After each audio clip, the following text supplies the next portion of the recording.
அனைவருக்கும் வணக்கங்கள். நாணயங்கள் சேகரிப்பாளர்களுக்கு ஒரு நாணயமான பதிவு. தமிழுக்கும் அமுதென்று பெயர். மகிழ்வித்து மகிழுங்கள். அனைவருக்கும் தை திருநாள் முன்னதாகவே வாழ்த்துக்கள். அதாவது அட்வான்ஸ் வாழ்த்துக்கள்னு சொல்ல போனேன். எதுக்கு அட்வான்ஸ்னு சொல்லுவானே, முன்னதாகவே வாழ்த்துக்கள்னு தமிழில் சொல்லிடுவோம்னு சொன்னேன். அத்தைமகளை திருமணம் முடித்தவன் என்ற ஒரு சந்தோஷத்தில் உங்கள் அனைவருக்கும் இத்தை திருநாள் வாழ்த்துக்கள். ஒரு 25-30 வருஷத்துக்கு முந்தி குமுதம் புத்தகத்தில் தை திருநாளுக்கு தமிழினத் தலைவர் டாக்டர் கலைஞர் அவர்கள் ஒரு வாழ்த்து மடல் தெரிவித்திருந்தார்கள். அந்த புத்தகத்திலிருந்து அந்த பக்கங்களை கிழித்து இன்னும் நான் அதை பத்திரப்படுத்தி வைத்துள்ளேன். என்னிடம் நிறைய விஷயங்கள் பத்திரமாக உள்ளன. தமிழின்பால் ஈர்க்கப்பட்டவன். காவிரி தந்த புது மணற்பரப்பில் அன்றைய சேர சோழ பாண்டிய மன்னர்கள் கோபுரத்து கலசத்தில் யார் கொடிதான் பறப்பது என்று போட்டி போட்டுக்கொண்டு போரிட்டு கொண்டிருந்த காலம் அது அப்படின்னு அந்த அது ஆரம்பிக்கும். அது காவிரி தந்த புது மணற்பரப்பில் அப்படின்னு அதை ஆரம்பிக்கும். அது சம்மந்தம் இன்னொரு நாள் பேசுவோம். இந்த தை திருநாள் எல்லாரும் சிறப்பாக கொண்டாடுங்க. தமிழர் திருநாள்.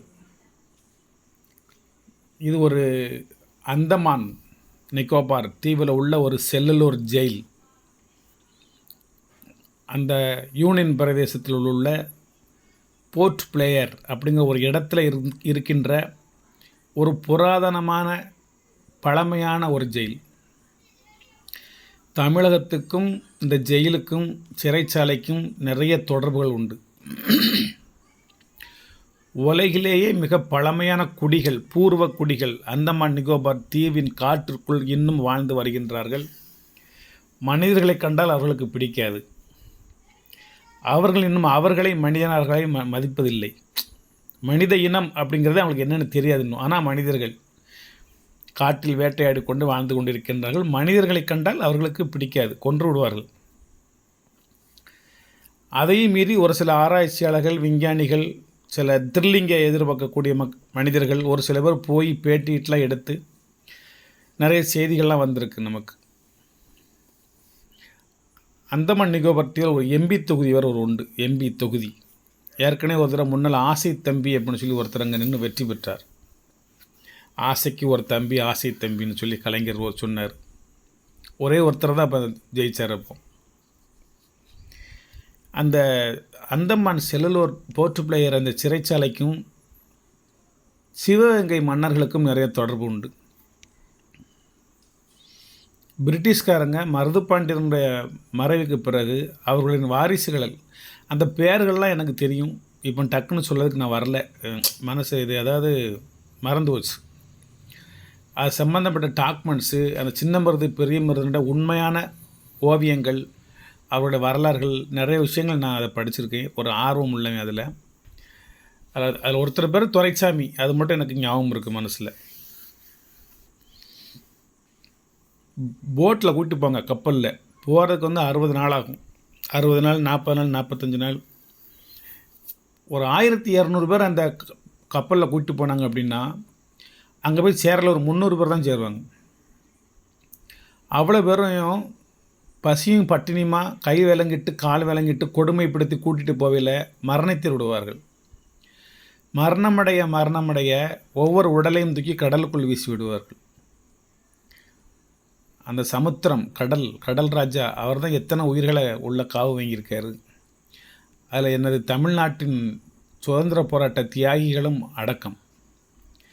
அதில் மிச்ச மீதி உள்ளவர்கள் தான் அங்கே போய் அந்த சிறைச்சாலை கொண்டு அடைப்பாங்க. சிறைச்சாலையிலையும் ஒழுங்கான முறையில் உணவு கிடையாது. அப்போ ஓமியம், இப்போ நம்ம ஓம வாட்டர்னு சொல்கிறோம்ல, அதை தயாரிக்கிற அந்த பொருள் ஓபியம்னு பேர், அதுக்கு பேர். அதை இடித்து அரைச்சி அந்த லேகிய மாதிரி உருட்டி உருட்டி ஒவ்வொரு ஆளுக்கும் ஒவ்வொன்று கொடுப்பாங்க. அதை குடிச்சு தண்ணி குடிச்சிட்டா பசிக்காது, ஆனால் உடம்பு வந்து மெலிஞ்சு போய்கிட்டே இருக்கும். டிபி நோய் மாதிரி மெலிஞ்சு போய்கிட்டே இருந்து இறந்து போவாங்க. ஓபிஎம் அதுக்கு பேர். அப்போ முத்தமிழறிஞர் கலைஞர் அவர்கள் ஒரு தடவை அந்தமான் போயிருந்த சமயம் அந்த அந்த அவருடைய இளமை பருவ காலங்களில் அந்த துரைசாமிங்கிறவர் நான் யார் தெரிகிறதா அப்படின்னு சொல்லி கேட்டிருக்காங்க. யாருன்னு தெரிஞ்சுன்னா மருதுப்பாண்டி அவங்களோட வம்சாவளியில் வந்தவங்க. இப்போ வந்து அங்கே அவங்களோட ஃபேமிலிலாம் அந்தமானில் ஒரு சில பேர் இருந்தாங்க, இப்போ இருக்காங்களா என்னென்னு தெரியல. ஒரு பழமை இப்போ யாருமே நீங்கள் நேசிக்கிறது இல்லைல்ல. யாரை கடத்தினா என்ன, யார் இறந்தா என்ன, யாரை சிறைச்சாலையில் அடைச்சா என்ன, உங்களுக்கு தேவை அன்றாடம் உணவு, உடை, இருக்க இருப்பிடம், பொழுதுபோக்குறதுக்கு டிவி, மது, மங்கை, சூது, வாது, திரைப்படங்கள், டிக்டாக்குகள், ஆடல் பாடல்கள். குடும்பத்தில் எல்லாருமே ஆட ஆரம்பிச்சிட்டிங்க. ஆணு பொண்ணு எல்லாருமே ஆட ஆரம்பிச்சிட்டிங்க. ஆடுங்க ஆடுங்க, நல்லா ஆடுங்கன்னு. ஆனால் இந்த பூமி தாய் யாரையும் ரொம்ப ஆட விட மாட்டா அப்படிங்கிறத நீங்கள் புரிஞ்சுக்கணும். இது தாய், பூமி தாய். இது இங்கே ஆடாத ஆட்டம் ஆடியவர்களெல்லாம் அடங்கி விட்டார்கள். ஆகையால் ஆட்டங்களெல்லாம் குறைத்து விட்டு மன அமைதிக்காக பிறருக்கு நல்லது செய்து இந்த உலகை விட்டு அனைவரும் பிரிந்து செல்லலாம். யாருக்கும் நிரந்தரம் இருக்க போகிறதில்ல. எங்கு பார்த்தாலும் ஆட்டம், கோவில் திருவிழா ஆட்டம். கோவிலுக்கு விரதம் இருந்து செவ்வாடை அணிந்து எனது இருமுடியாக என்னெல்லாமோ கெட்டி அந்த பஸ்ஸில் ஒரே சினிமா பாட்டுத்தேன், டான்ஸ் தான், குத்தாட்டம் தான். சபரிமலைக்கு மாலை போட்டுட்டு வர்றாங்க, நான் அங்கே தான் நிற்கிறேன். ஒரு வண்டியிலையாவது சாமி ஐயப்ப கோஷத்தை காணும். எல்லாத்துலேயுமே ஒரே குத்துப்பாட்டு தான். போவையில் சாமி ஐயப்போன்னு குரல் கேட்குது வேனில், திரும்பி வரல தான் கேட்க மாட்டேங்குது. சரி ரைட்டு, வாழுங்கள், வாழும் வரை சந்தோஷமாக வாழுங்கள். அந்த காலத்துலலாம் ரொம்ப நாளாக இருக்கணும், இந்த உலகத்தில் இந்த பூமியில் இருக்கணும், மகன் மகளை திருமணம் முடித்து பார்க்கணும், பேரன் பேத்திகளை பார்க்கணும், நாட்டு நடப்புகளை பார்க்கணும், இந்த உலகத்தை பார்க்கணும், இயற்கையை பார்க்கணும், விவசாயத்தை பார்க்கணும், நீர்நிலைகளை பார்க்கணும் அப்படின்னு பேராசைப்பட்ட அந்த காலங்கள் போய் நம்ம இருந்து என்ன செய்ய போகிறோம்னு எல்லாருமே முடிவு பண்ணிட்டீங்க. நம்ம இந்த பூமியில் இருந்து என்ன செய்ய போகிறோம் அப்படின்னு எல்லாருமே முடிவு பண்ணிட்டீங்க. முடிவு பண்ணிவிட்டு வாழும் வரை நல்ல முறையில் வாழ்ந்துட்டு போயிடுவோம் அப்படின்னு சொல்லுறீங்க. போங்க, வாழும் வரை நல்லா வாழ்ந்துகிட்டே போங்க. வாழ்த்துக்கள் உங்களுக்கு. சும்மா ஒரு குட்டி பதிவு தான் இன்றைக்கி உங்களுக்கு. இன்றைக்கி 2 3 4 பதிவு போட்டேன். இதில் இன்றைக்கி ஒரு 3 5 7 ஒரு 10 12 காணி எடுத்து வச்சு.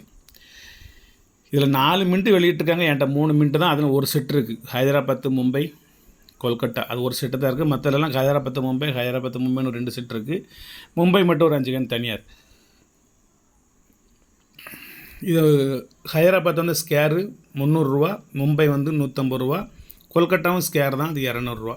இது நொய்டா வருதுன்னா அது 400 ரூபா. அது ஒன்று கூட வரல பார்த்துக்கோங்க. இப்போ இந்த 3 நாணயமும் சேர்ந்து 300, 450, 550, 650 ரூபா. 3 நாணயத்துக்கு நீங்கள் 300 ரூபா எடுத்தால் போதும். இந்த ஒரு செட்டு என்னுடைய கலெக்ஷன்லேயே இந்த ஒரு செட்டு தான் இருக்குது, வேறு இல்லை. இருந்தால் தான் இங்கிட்ட ஒன்று வச்சுருப்பேனே, இது ஒரு செட்டு தான் இருக்குது. மற்றெல்லாம் 2 நாணயங்கள், ஒவ்வொன்றும் 450 ரூபா வரும். நீங்கள் 200 கொடுத்தா போதும். இது மும்பை மின்ட் நாணயம் ஒரு 5 நாணயம் இருக்குது. இது ஒரு நாணயம் 150 ரூபாயா, 75 ரூபா கொடுத்தா போதும். இதெல்லாம் வேறு இல்லை, இனிமேல் வரப்போகிறது இல்லை. இன்னும் 1997 உள்ளது, 28 வருஷம் ஆச்சு. 28 வருஷத்துக்கு முந்தி உள்ள ஒரு வரலாற்று சிறப்பு மிக்க ஒரு பதிவை போடக்கூடிய ஒரு நியூமிஸ்மெட்டிக்ஸ் கலெக்ஷன் இஸ் காயின்ஸ். நாணயவியல் சேகரிப்பில் உள்ள இந்த நாணயம் சும்மா நீங்கள் செல்லுலர் செயலா அப்படின்னு நினைக்கக்கூடாது. இந்த செயல் வந்து பல வரலாற்று தடங்களை பொக்கிஷமாக கொண்ட ஒரு ஸ்தலம், ஒரு இடம், ஒரு பிரதேசம். வாழ்த்துக்கள் நண்பர்களே, வாழ்த்துக்கள். சப்ஸ்கிரைப் பண்ணுங்கள், ஷேர் பண்ணுங்கள், லைக் பண்ணுங்கள், கமெண்ட் பண்ணுங்கள். ஒரு ரூபா கம்மாமரிட்டி காயின் போட்டிருந்தேன், 100% A to Z, முதல்ல இருந்து கடைசி வரைக்கும் போட்டிருந்தேன். அது நிறைய பேர் ப்ரைஸ் என்னன்னு தான் கேட்டிருந்தாங்க. நீங்கள் என்ன ப்ரைஸ் சார் நீங்கள் சொல்லுங்கள் சார் அப்படின்ட்டாங்க. அதில் வந்து 6065 ரூபா அதனுடைய விலை. அதில் வந்து காயின்ஸோ அதனோட ரேட்டோ அதெல்லாம் பெரிய விஷயம் கிடையாது. அதை வந்து கலெக்ட் பண்ணணும். அது கிடைக்க மாட்டுது. ஒவ்வொன்றையும் ஒவ்வொரு ஏரியாவிலையும் போய் தேடி தேடி தேடி தேடி அதை கலெக்ட் பண்ண விஷயத்தில் ரொம்ப ரிஸ்க் எடுக்க வேண்டியதாகி போச்சு. வெறும் 3000 நீங்கள் கொடுத்தா போதும். எல்லா கமாமரிட்டிஸ், எல்லா rare coin, scarce coin, common coin எல்லாத்தையும் சேர்த்து உங்களுக்கு நான் கொடுத்துருவேன். மொத்தம் 26 வகையான நாணயங்கள் வரும். 3000 மட்டும் கொடுத்தால் போதும். ஒரு செட்டு உங்களுக்கு கொடுத்துருவேன். இதெல்லாம் ரூ. 300, ரூ. 200 வெறும் ரூ. 75 மட்டும் கொடுத்தா போதும்.